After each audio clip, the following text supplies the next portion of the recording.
Hey, come on, Pops. You know there are enough strikes against black kids in this country. He's looking at me like that because he knows I'm right. Black Americans have always had a difficult road when it comes to public education. Separate was never really equal.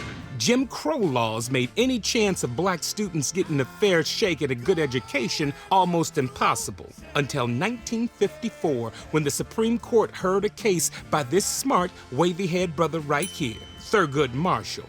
Brown versus Board of Education declared that separate but equal schools are inherently not equal. The court called for desegregation with all deliberate speed. But black folks got hit with the okie doke. Thanks to deliberate speed, it took 10 years to desegregate just 1% of segregated schools. But then Title IV hit and authorized the federal government to finally say, integrate or get zero money from us. A lot of people were not happy about this, but who cares? The Supreme Court had finally got it right. I wonder what's different about them. Over the next few decades, integration rates reached an all-time high. And wouldn't you know it, national testing scores were also higher than they'd ever been. So since things were going so great, what did we do? Lock it up, of course.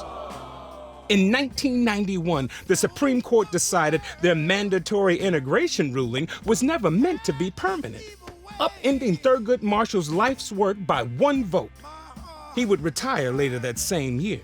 In less than a decade, our nation's test scores dropped to 50-year lows. In 2014, a study showed that public schools are less integrated now than they were when Martin Luther King was killed in 1968. Our schools were more crowded, less diverse, and more dangerous than ever. Luckily enough for my kids, they go to private school where they can get a great education and feel safe. And if I can give my kid a leg up by sending them to private school, then that's what I'm gonna do. And why you think I moved heaven and earth to put Dre in a private school when he was a kid? You shot me and took my disability check. Yeah, well, the Lord works in mysterious ways.